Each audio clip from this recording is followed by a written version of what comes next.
All right, today we got a attachment that goes on the back of a tractor. It's a PTO attachment. The model is a Mustang 7117 Verti-Drain Aerator.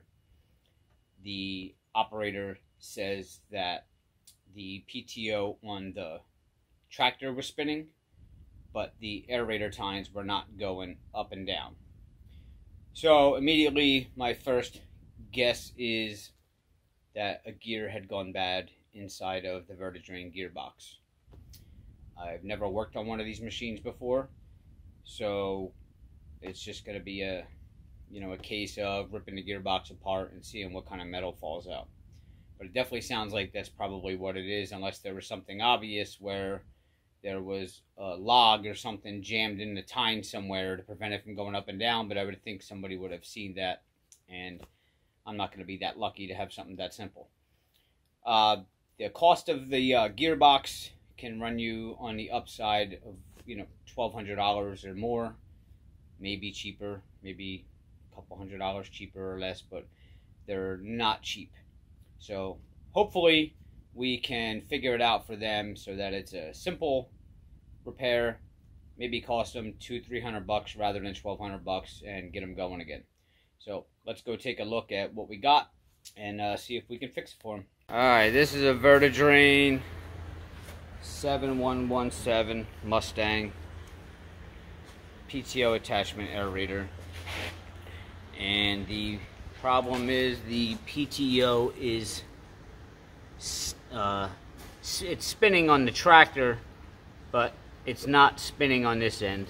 The tines aren't going up and down. Never worked on one of these, but I'm going to assume that it's in the gearbox somewhere here. Something either gave way or broke or whatever. But this is the unit, and couldn't find any videos on YouTube about it. We had to take these top covers off. As far as we got right now, removing the top covers so we can get to that gearbox there, and there's an inspection cover right there.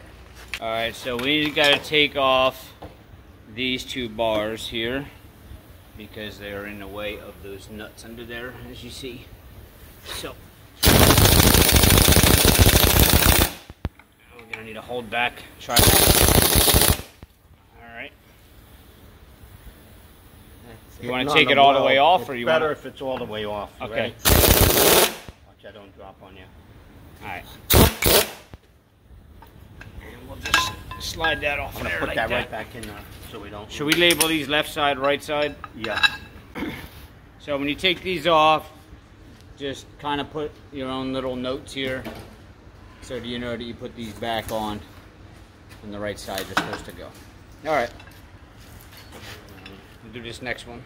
You can see now we have this inspection cover here. It's exposed and we're able to get to the bolts. So hopefully that'll show us what's going on when we lift that. We don't have to dig any further. Again, I've never been inside of one of these before, so we may find nothing. And then we would have to drop this entire assembly down, which includes dismantling these first couple tines here to get that shaft out, and I really don't want to get in that deep, but let's get these off and see what's underneath. Alright, so the first thing that we're gonna do is take out this drain bolt here. We're gonna drain some fluid out before we go removing any of these covers so we don't have a mess on the floor. So just get yourself a little pan. You can see we have ours kind of just wedged in there, and we're gonna crack that bolt and get that fluid out of there.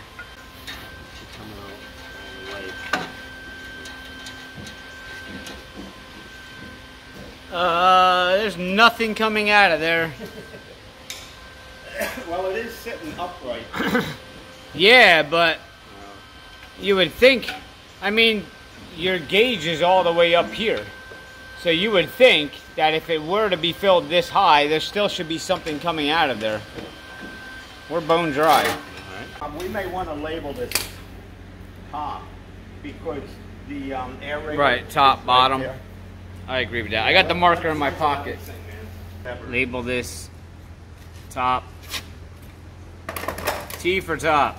Well, let's just do a B in case our T gets erased. Put a T right here, would you please? So they match. Or down here. Down. Oh, it don't matter. Yeah, this way, T to T. Pretty. All right. This might be a few minutes. Yeah. All right, so we're down to the last bolt. We're gonna pull that cap off and see. Hopefully, some fluid comes out of there.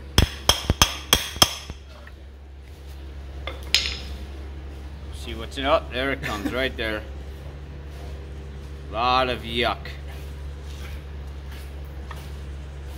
Oh, look at that.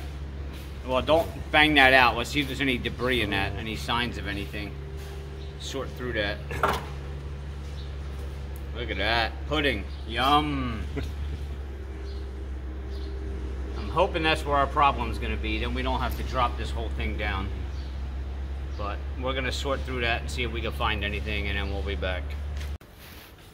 Alright, so after sifting through all this yuck in here, we found this chip, which looks like one of the teeth on that pinion there. That is locked up.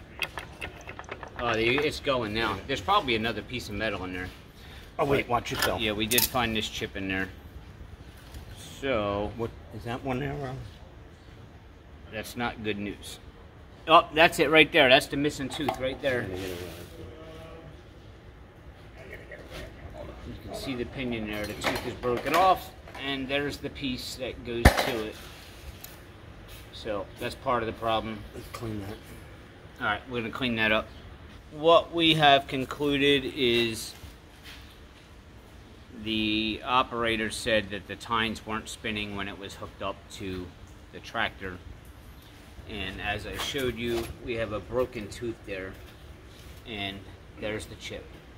So what I believe happened was this thing we weren't able to spin this. And the tractor wasn't able to spin this. So the diagnosis is that this tooth broke off, became lodged in the gears, and that's what jammed it up. So to save $1,200, it seems to be spinning fine right now.